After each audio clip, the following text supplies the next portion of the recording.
Most people who struggle with money are not careless. They don't gamble. They don't burn money recklessly. They don't ignore responsibility. In fact, most of them do exactly what they were told was right. They study, they work hard, they save consistently, they avoid unnecessary risks. From the outside, their financial life looks disciplined. And yet, year after year, nothing meaningfully changes. Same anxiety, just better words for it. Same pressure, just dressed as being responsible. Same quiet feeling that no matter how much effort goes in, real financial breathing room never arrives. That's not bad luck. That's not the economy alone. That's a pattern. And it appears most often in one group in particular, the middle class. Not because the middle class lacks intelligence, but because it applies discipline in the wrong direction. What makes this dangerous is not the mistakes themselves. It's the fact that these mistakes don't look like mistakes. They look like responsibility. They look like maturity. They look like doing life correctly.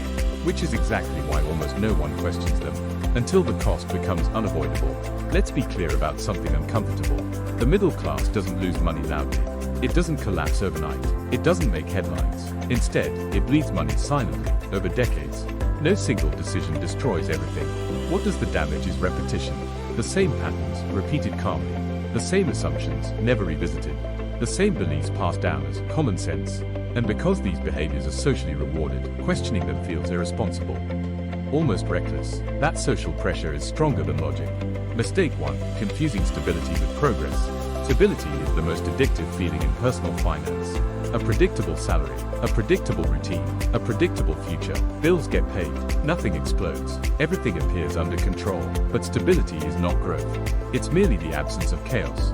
If your financial life looks roughly the same year after year, same lifestyle, same stress points, same limitations, then stability has quietly turned into stagnation. The middle class is trained to optimize for not losing, instead of designing for meaningfully winning. That mindset shifts the goal from expansion to preservation.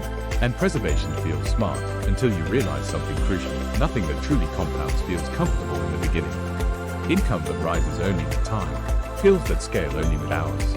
Careers designed to cap upside in exchange for predictability. None of this looks dangerous early on. That's why people accept it. The danger only reveals itself years later, when effort remained constant, discipline remained intact, but outcomes barely moved. Mistake 2. Saving without structure. Saving money feels virtuous. It feels disciplined. It feels adult. It feels like control, which is precisely why this mistake survives scrutiny. Saving, by itself, is not a strategy. It's a holding pattern. Most middle-class saving has no real structure behind it. Money is parked, not deployed.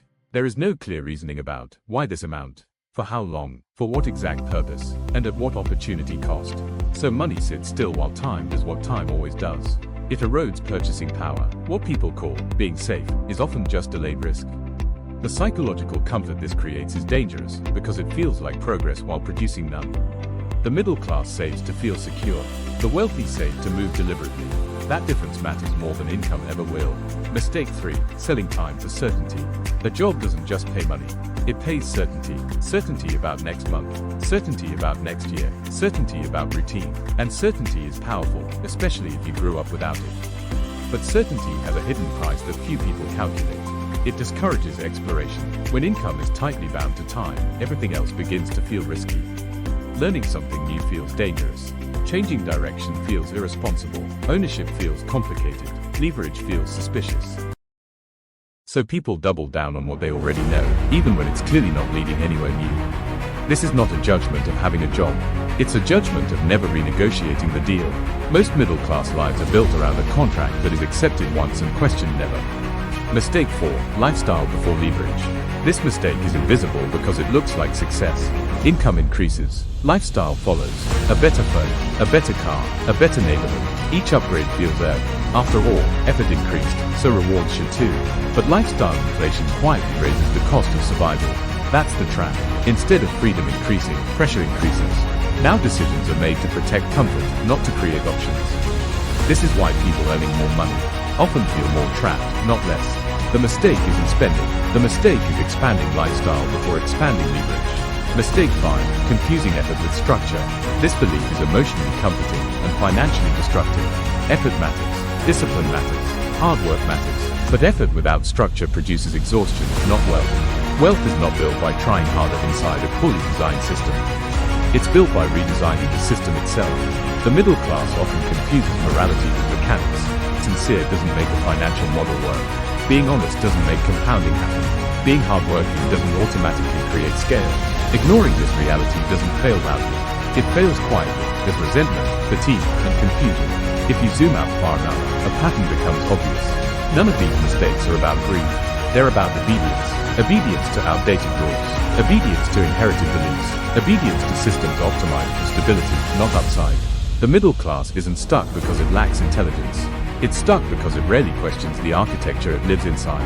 And questioning architecture is uncomfortable because it shifts responsibility back to you. There is one question that separates people who remain financially constrained from those who eventually break free.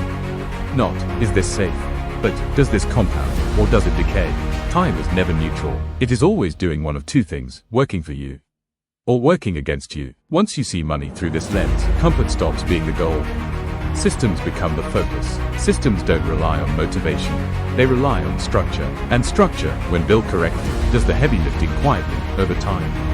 The economy you're operating in today is not the economy these rules were designed for. Costs rise faster than salaries.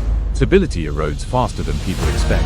Lifelong careers disappear quietly. Applying middle-class habits inside a changing system doesn't make you safe.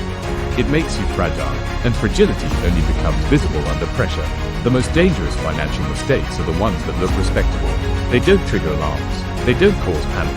They don't feel wrong. They feel normal, which is why people defend them, even when they're no longer working. Once you truly recognize this, you can't go back to not seeing it.